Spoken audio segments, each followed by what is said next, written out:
How would you like Google Maps for your bass solos? Something that just gives you a path to follow that you know is going to work, at least most of the time. Hi, I'm Luke from Become a Bassist, and in this bass lesson, you're going to learn all about guide tones and how they can give you a roadmap for improvising on bass. And when you know how they work and how to use them, you can feel free to improvise with near bulletproof confidence.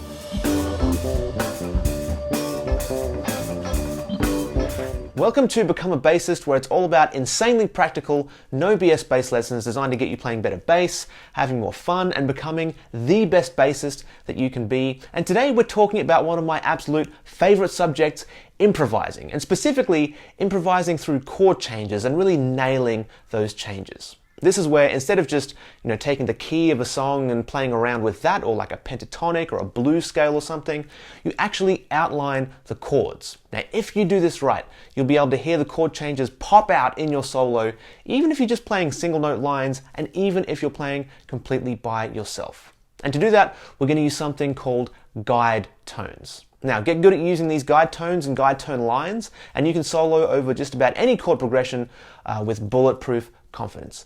Let's go. So what are guide tones? Now, they're the notes that will give us the roadmap for playing over chord changes. These are our kind of Google Maps for our bass solos. Now, when you really get into it, any note can serve as a guide tone, but for us today, the guide tones we're going to use are going to be the third and the seventh of every chord. Now, why the third and the seventh? Because they give nearly every chord its quality, which makes them the most useful for us if we're trying to play through chord changes and outline them. So let's pull up a chord progression here. This is the first 8 bars of the jazz standard Autumn Leaves. We've got a nice mixture of chord types and everything like that, and this is just about the absolute perfect chord progression to get started with.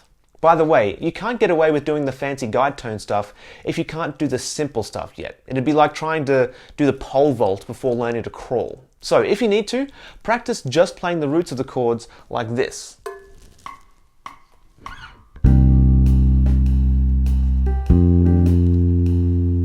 B flat, E flat, A, D, G. Just like that. That's like the bare minimum before diving into these guide tone lines. The next step though is to go through the entire chord progression and play all the thirds. Just the thirds in nice big whole notes. And if you did that, you'd end up with something like this. E flat for the C minor, A over the F, D for the B flat major, G for the E flat major, C right there, F sharp for the D7, B flat, and then B natural right there. Yeah? That's it, just thirds of all the chords. By the way, I will be moving, relatively quickly through this, so if you want the tabs notation and the backing track for all the different exercises and stuff from this lesson, just hit the first link in the description, fill out the form on that page. I'll send it all to you absolutely free, so if I am blazing through a little bit fast, you can use the tabs, the notation, and the backing track to take this all at your own speed. Now, the third is really useful because it's an incredibly melodic sound. So many melodies start on the third or end on the third. It's just about everywhere. Just through doing this, nailing the thirds of every chord, you're already on the way to making some great sounding solos, but of course there is more that you can do. Next, find, play, and really get to know all the sevenths of all these chords. Now, these ones may not quite sound as melodic to you.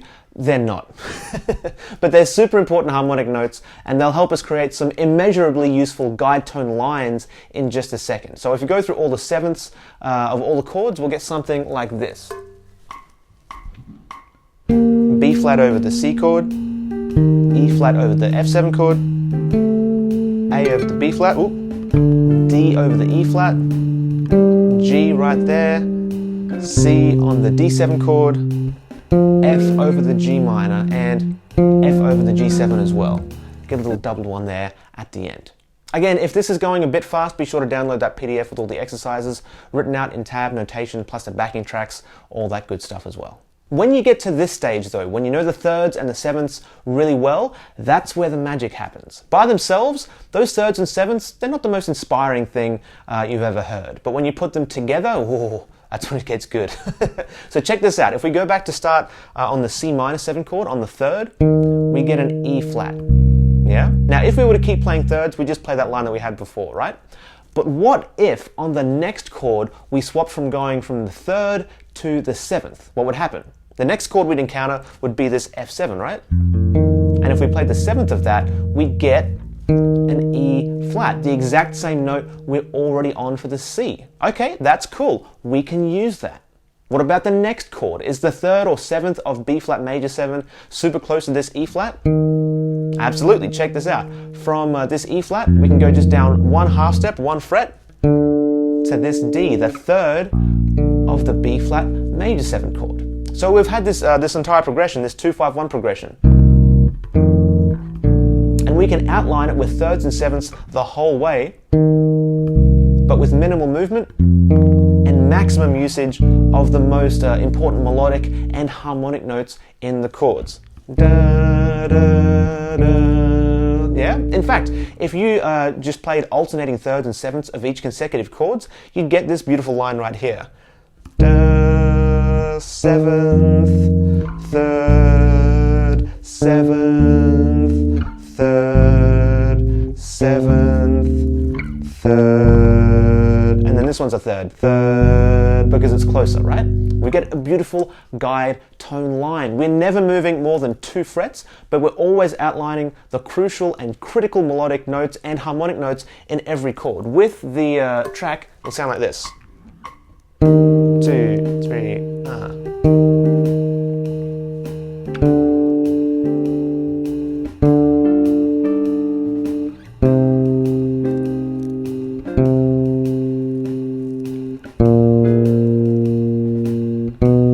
Just like that. Very, very simple line, but very, very useful. The same exact thing happens when you start on the 7th of the first chord and then alternate 7th, 3rd, 7th, 3rd. Check this out. 7th, 3rd, 7th, 3rd, 7th, 3rd, 7th. Yeah? Now this one obviously sounds different because we're starting at a different starting point, but still a super simple descending line that outlines the skeleton of the changes in potentially a really melodic way. These guide tone lines that we've just made up, they're your roadmap. These are what you can use to create solos that outline changes. How? Well, the next step is to play around with these guide tone lines and fill in the spaces in between them and around them. And you can just do that with the notes of the key. And in this case, it's all basically the same key center. You can think of it as being, B flat major or G minor, the relative minor. You can think in either of those terms and just use notes from that key. And as long as you make sure you play the guide tone line on beat 1 of every chord change, you'll be golden. So that chord will pop right out of your solo, every single chord that you play. For example, if your solo started on the 3rd of that C minor 7 chord, you might do something like this. On the 7th right there to the 3rd. 7th there.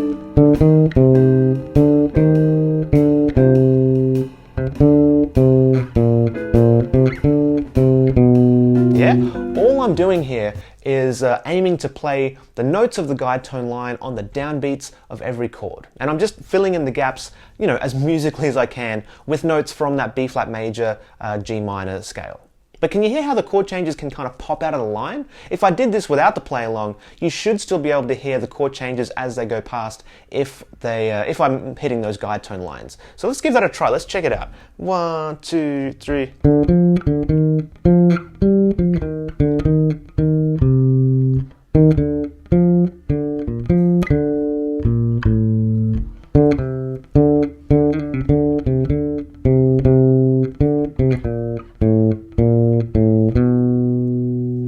Hopefully you can hear those chords coming through even though we haven't got that track to back us up.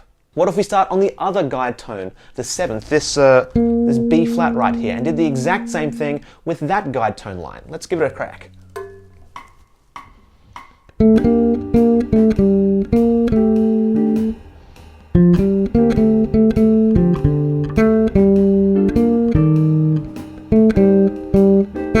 Oh, pardon me.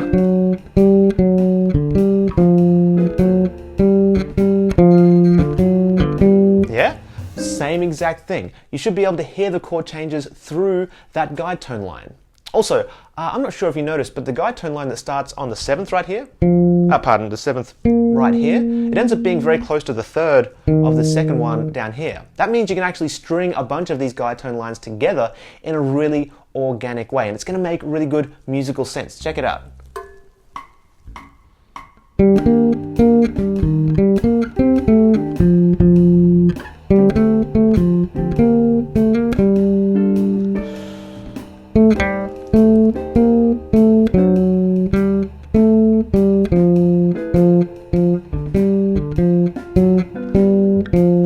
We go on the other guide tone line. Other guide tone line now.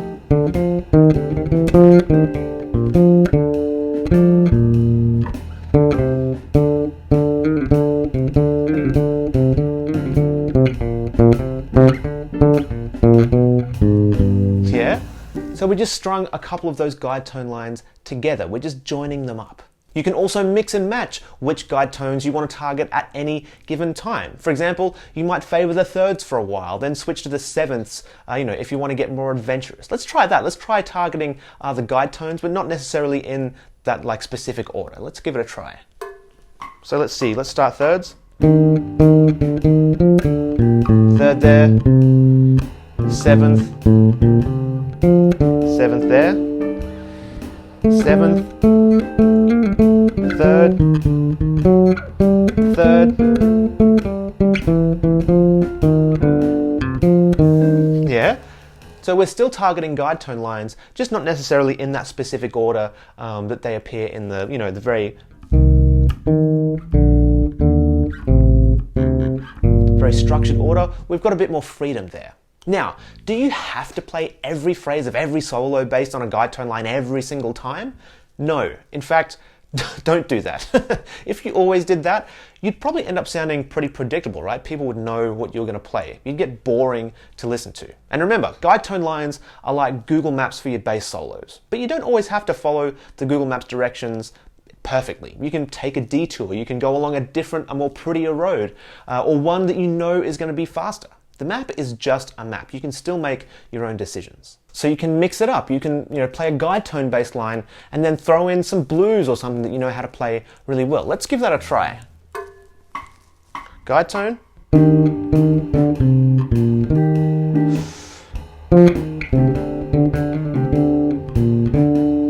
Let's go bluesy here.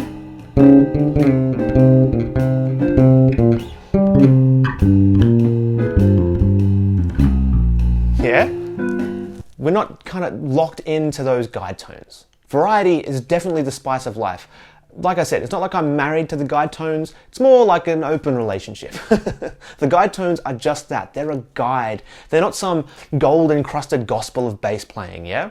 The guide tone lines also aren't supposed to replace what you already know how to do and how to play. These guide tone lines just add to it and give you more options. Now, by the way, this chord progression works fantastically for guide tones where we only use 3rds and 7ths, but not every chord progression is going to be exactly like this. It's not always going to be, 3rds, 7ths, smooth transitions back and forth.